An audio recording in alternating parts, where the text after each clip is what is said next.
start off by thanking the organizers for giving us the opportunity to talk about Dubai exports. And what I actually want to do this afternoon is talk about Dubai exports, but also talk about how Dubai is actually at the epicenter of global food trade. Now, what I actually want to do today is look at the GCC economies, which is where Dubai is actually based. I want to look at trade within the GCC, and this actually fits in with the idea that Dubai is an excellent launch pad for you to trade within the wider region, the factors that will shape future trade, and also the locational factors. Now, if you look at Dubai, or if you look at the GCC, it's actually done remarkably well over the last few years. You'll see that average growth has been about 5%. There was a period during the financial crisis, about 2009, when things actually went down. But then 2010, the GCC economies performed well. And then again, they started increasing. And although growth has slowed down, we still expect about 4 to 4.5% growth in all of the GCC economies. If you look at budget surpluses in the recent past have been very high. We have seen in the last 4 or 5 months, oil prices shoot down or fall down from $110 to about $56, $55. Now, will this have a major impact on the GCC? We don't actually expect it to have a major impact on the GCC, because one of the arguments is that the GCC economies have considerable surpluses or considerable reserves that they can tap into. And here I draw the example of, if you look at some of the early years, such as 2009, 2010, the GCC economies have had budget deficits, but it has not hampered growth. Okay? Growth has certainly been low, but it hasn't had a negative impact. So here really what we find is that even though the oil prices have fallen, it won't have a dramatically negative impact on the GCC economies. There will be a reduction in budget surpluses, but again, the GCC economies have got vast surpluses from which they can actually use and utilize and carry on with their projects. Inflation is actually quite interesting. Throughout the GCC, we tend to find very manageable levels of inflation. Inflation tends to be around 3 to 4%. Again, that tells you a lot more security, a lot more consistency as far as the GCC economies are concerned. Now, going towards the future, we find something very interesting. What we actually find, despite the lower oil prices, we expect about 5% or so annual growth rates in the GCC economies, and we expect this to carry on right until 2020. And in fact, in some parts of the GCC economy, such as Dubai, we expect slightly higher growth rates, because I'm sure all of you have heard of the Dubai Expo, right? And how this will lead on to the growth factors.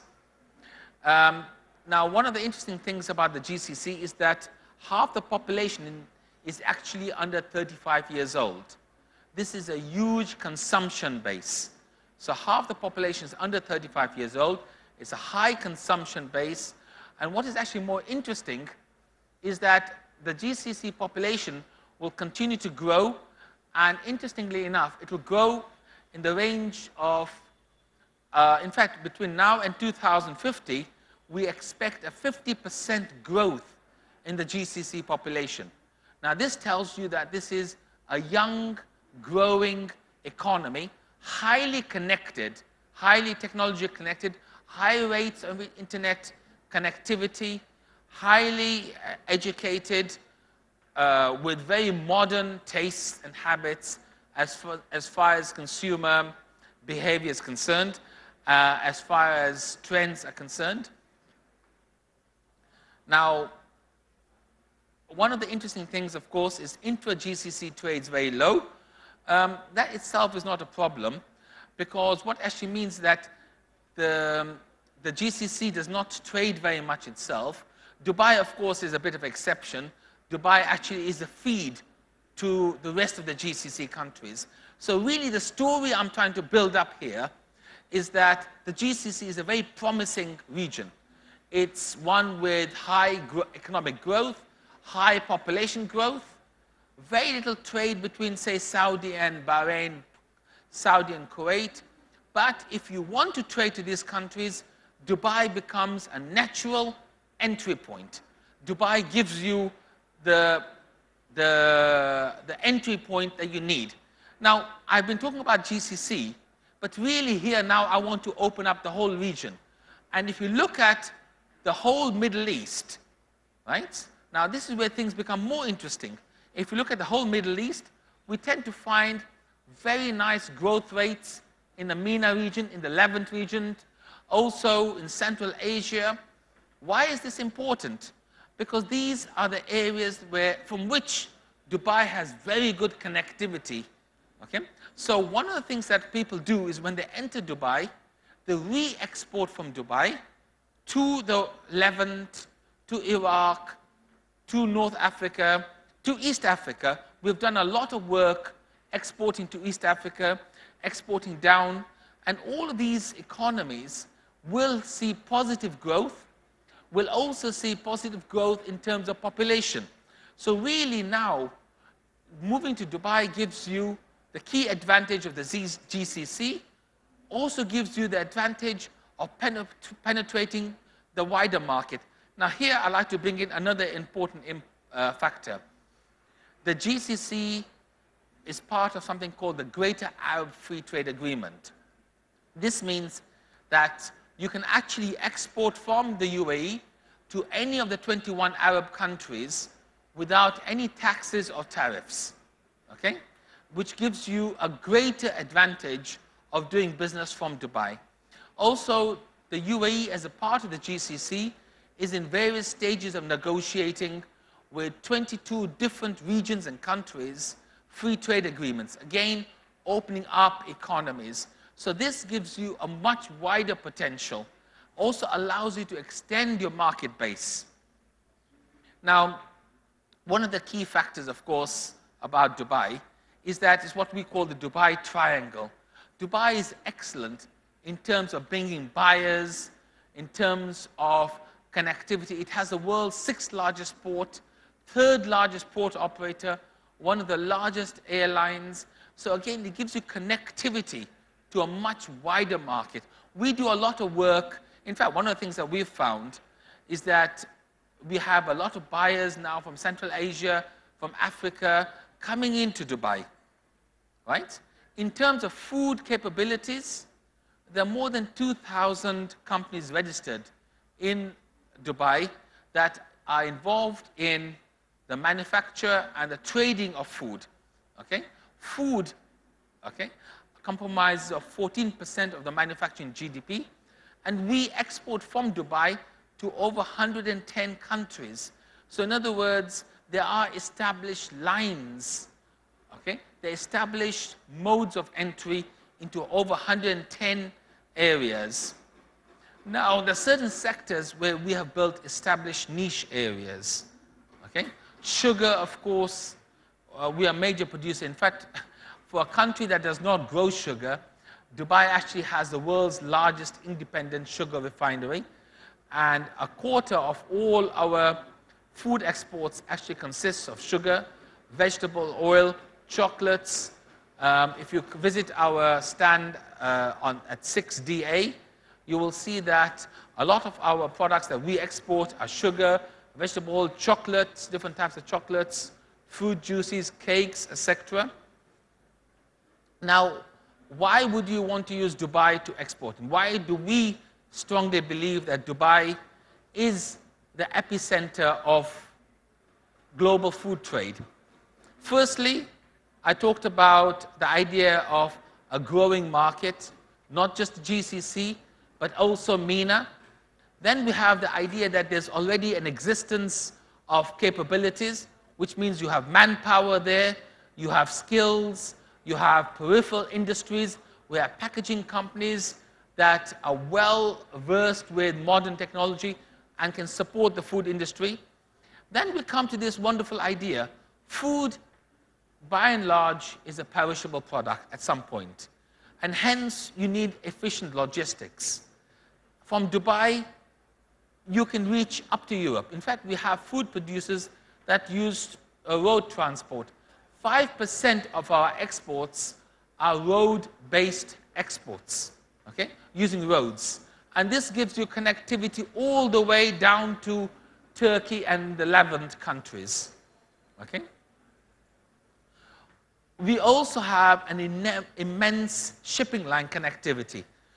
In fact, one of the beautiful things that we are doing now, as far as food is concerned, and this was announced by the ruler of Dubai, is to make Dubai the epicenter of global halal trade.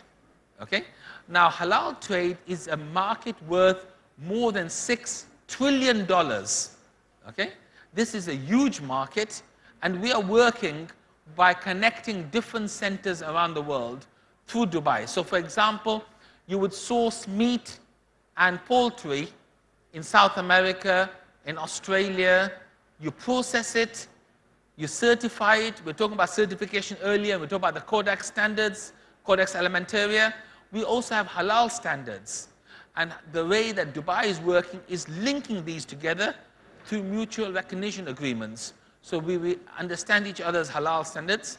And now this is where shipping-based logistics comes into play. Dubai is the world's 6th largest port, which means that it has shipping lanes with motherships, with feeder ships, connectivity in source markets, as I said, where meat, cereals are sourced, also the consumer markets, okay? And the colors here tell you the frequency.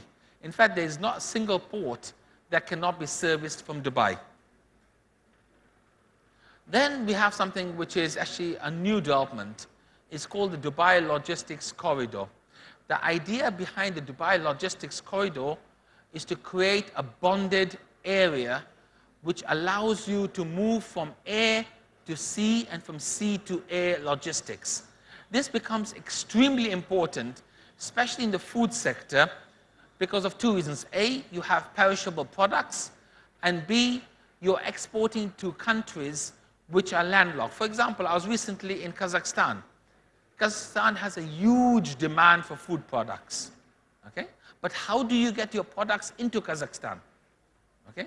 You have to use multimodal transport, okay? And what they have done in Dubai is actually created this facility, so the goods come into the port, and through a bonded corridor, they go to the new airport called Dubai World Central, and that allows you to air cargo them out within 45 minutes. Okay? I talked about Jebel Ali Port already. And this is the new airport that allows you to do this. Now, the third, so we've got extremely good land-based linkages, extremely good air-linked connectivity. We've got wonderful sea-based. Now, we are actually in fact, next year, there will be the UAE railway system. And more importantly, there is something called the GCC railway. The GCC railway is one of the most important game changers that will put Dubai in the forefront of regional trade. How does this work? In fact, what is actually happening, each of the 6 GCC countries is building a railway system. This will then be connected. And the beautiful thing about this is that it will allow somebody to export from India to Dubai, and then from Dubai to Iraq using railway system. It will be connected to Egypt and then the African railway system. So you can actually export all the way down to Africa using rail. You'll be able to export into landlocked countries in Central Asia. Once you go into once you go up, you'll be able to connect into Turkey. You'll be able to connect into Azerbaijan, and then all the landlocked countries through the Russian railway systems, etc. So this actually is going to be a game changer. The first phase of this will be the Etihad, which is the UAE railway, which is coming on board in 2016. By 2018, you will actually have the GCC railway.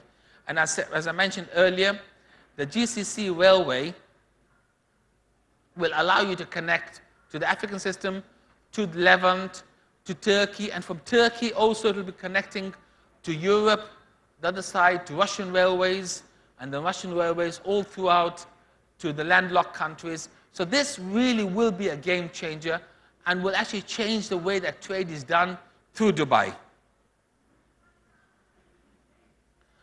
This is what I was talking about, how it's actually going to be linked to Europe. It's going to be linked to the Euro-Asia system. In fact, here we have the plan. So it's going to be linked all the way up, and it gives you a very different level of connectivity. Again, this actually means that it makes far more logical sense for you to use Dubai as an exporting gateway to not only the GCC and the MENA markets, but also to the wider European markets as well as GCC markets through Dubai.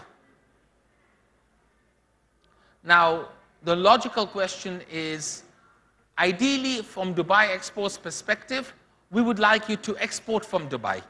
We would like you to export from Dubai, A, because of the ease of doing business. Already Dubai is one of the top countries for ease of doing business. You're all familiar with Dubai, you're familiar with the benefits it offers, but also re-exporting from Dubai makes tremendous sense. And why is that? Well, there's certain very good reasons. Firstly, Dubai has been extremely efficient in creating an effective marketplace. It is extremely capable and has a proven track record of bringing buyers. Really, as an exporter, what do you actually want to do? As an exporter, you actually want to connect with buyers. And this is where Dubai Exports actually helps companies. Any company registered in Dubai, in the UAE, has the ability to use our facilities. And as such, we actually help our firms connect with buyers. We also have the ability of scale and scope advantage. Shipping is much cheaper, for example. Logistics are much cheaper. The cost of actually doing business is much cheaper than many other countries. The UAE and Dubai, again, has a geostrategic locational advantage.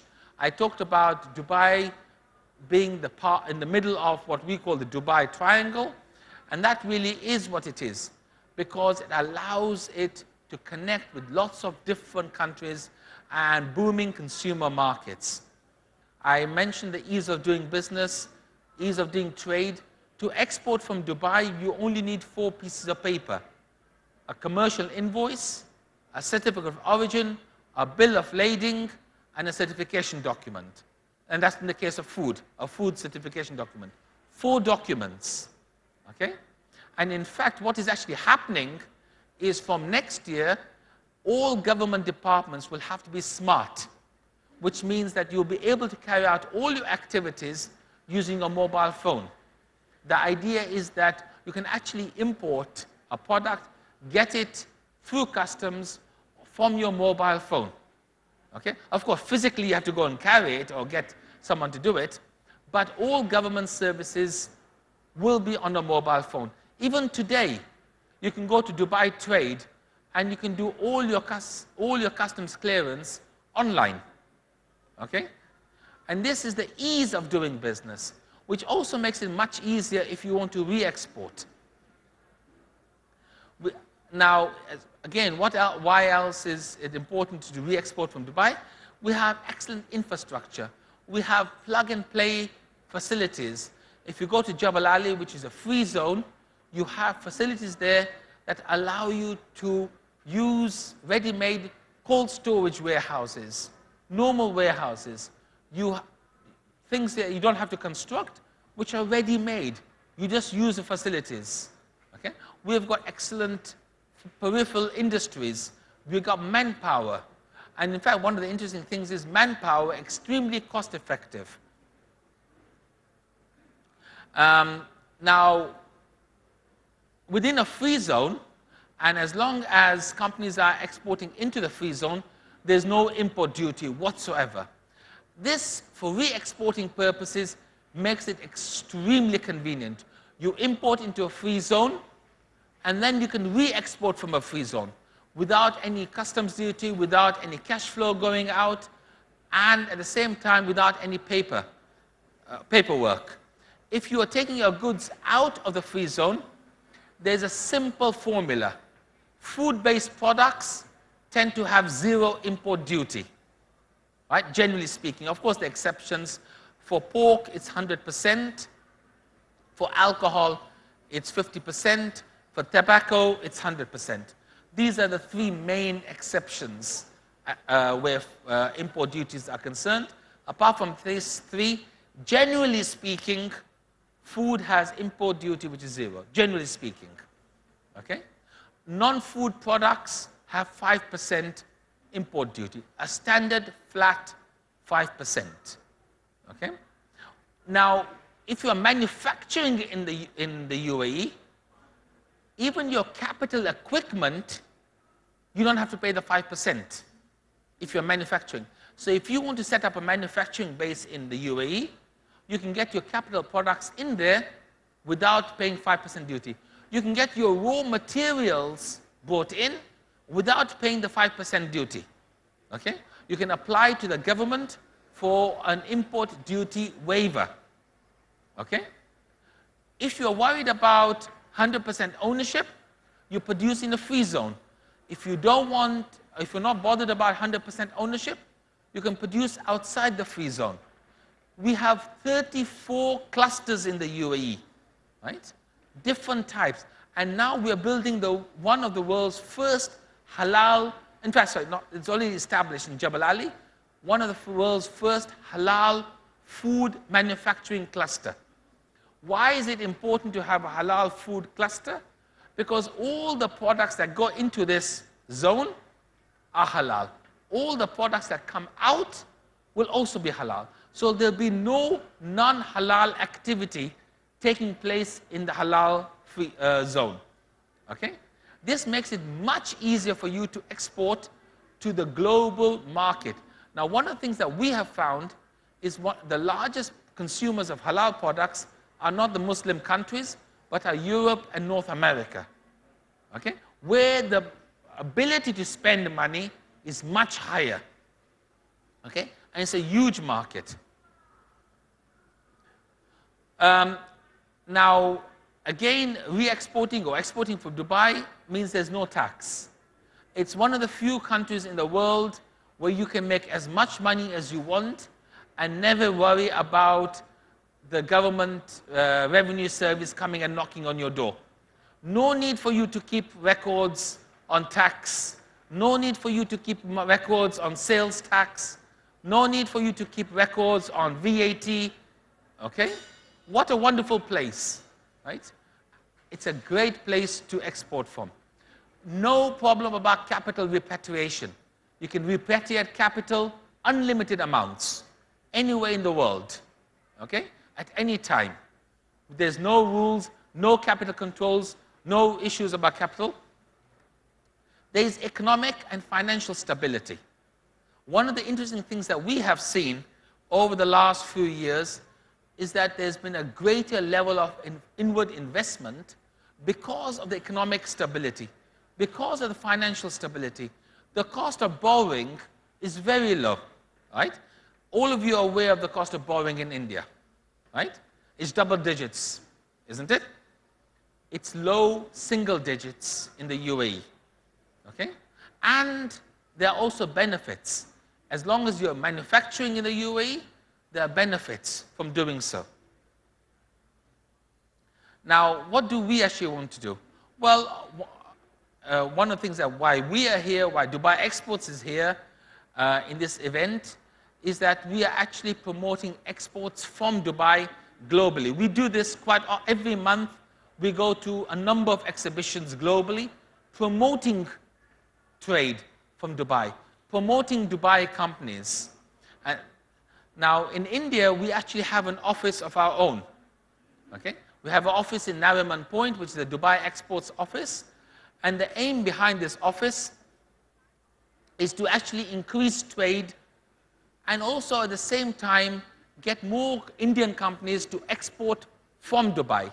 And that's what our aim here is to promote Dubai companies and get more companies to export. Okay? So we actually help companies. If any of you are looking to establish in Dubai, we help them, right?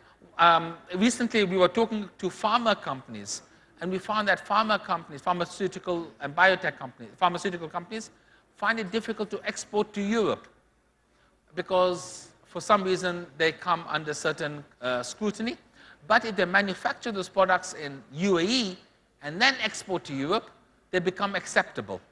We also have issues because of sanitary and psychosanitary standards that some of the companies actually, for example, in the case of fishing, they catch their prawns or fish their prawns in India and they process it in the UAE for North America and Europe market. And again, because they get processed in the UAE, they become a UAE product and they come under different SPS criteria, right? Well, the criteria is the same, but they don't come branded, or they come branded differently. Now, how can we help you in India? As I said, we have an India office. This India office has been running for the since 2009, and there are certain services that we do. One of the things is that we try to provide our own firms with on-the-ground knowledge. At the same time, we try to help Indian companies learn about how they can use Dubai and export or even re-export from Dubai. We also try to see how we can connect companies. For example, one of the things that we are looking for is how our companies can become distributors, can become agents for your products. Okay?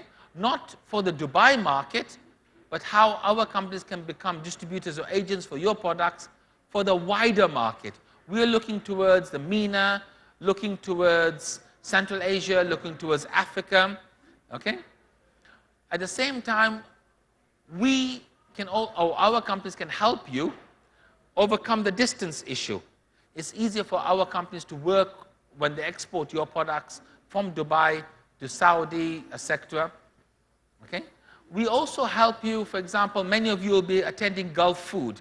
If you're looking to buy and source from Dubai, we have special facilities for people attending Gulf Food where we will actually connect you with UAE companies, give you access to our lounge, etc. Right? We have a special program for companies looking to buy from Dubai. We call it the buyer program, and this is specifically for all our overseas offices. And there are 3 stages of assistance. The first one is before the visit. We help you list the companies. We look at giving you information about what are the market capabilities. We try to assist you in terms of working out what type of companies you want to meet, matchmaking. We give you visibility to our firms. We also help you with visas, etc. During the visits, we create a special itinerary. We support you during the visits.